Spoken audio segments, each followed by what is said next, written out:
So Tim, your thoughts on Friday's game at home to Cork City, please?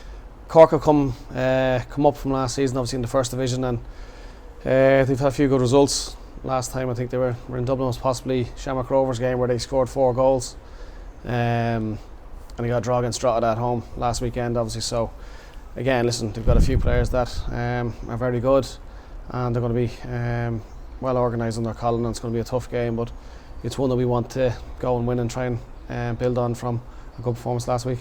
Yeah, on last week 3-0 against UCD in the lashing rain. Thankfully the game went ahead. Chris with a couple, Jake with another goal to add to his name as well, and a clean sheet too. So overall a good performance and a good 3 points. Yeah, it was pleasing to get obviously a clean sheet, and Jake scoring in back-to-back games, and Chris obviously getting another 2 goals from midfield was really good. Again, as he says, the conditions were testing. Unbelievable that the ground staff got the game underway with the amount of water that was on the pitch, maybe 4 o'clock or 3:30 in the day. So it's testament to them that the game went ahead, and yeah, we scored 3 goals, kept a clean sheet, was very pleasing. But again, I think we had another maybe 3 or 4 really good chances to score goals, and obviously that's what we want to do, is create more chances in games, and we've definitely got the quality in the top end of the pitch to take them when we do get them. Yeah, that win moves us within 3 points of third in the table. It shows how tight the middle part of the table is at the moment as we approach the end of the first series, bar UCD who've struggled at the start, and maybe bbowes who started well with Derry. The other 6-7 teams are very close at the moment. Yeah, and a couple of wins changes the picture of the whole league. So I felt at the start of the season it'd be like that there'd be a lot more points dropped this season, and you have to be consistent. So we've obviously got a Friday Monday fixture coming up this weekend, Cork at home and then Drogheda away, and listen, we want a far better 3 days than we got a few weeks ago, and we've got 2 good performances to build on. A good result against 𝗣𝗥𝗘𝗩𝗪 Rovers out there, a good win here against UCD, and again another packed crowd for Cork at home, and we're hoping now to build on the 2 positive performances. The last league game between St Pat's and Cork here was over 3 years ago. Billy King got the winner, and it was actually the last game before the lockdown, the last home game here. And Cork have obviously been away for a couple of years, but they do bring a lot to the league. You mentioned the manager Colin Healy, their squad, they have a good away support here as well, and they do bring a lot to the league, and a tough opposition, no doubt. Yeah, listen, in this country, Cork are a huge club, massive fan base as well. So, as you said there, they'll bring a big crowd, and again, across the league, crowds have been up, and that's what you want. You want packed out places every week. But listen, it's for us now. Hopefully, the Cork fans will be going home disappointed on Friday. Again, 3-0 on last Friday against UCD, and it's certainly a starting point to build on for the rest of the season. Yeah, you're doing the media today with 𝗣𝗥𝗘𝗪, who's only 19. He's done great with us so far on loan from Coventry. Was called up to the Irish 21s and nominated for the Club Player of the Month as well. How do you feel he's settled in? He's made 4 starts now. Yeah, he's settling really well.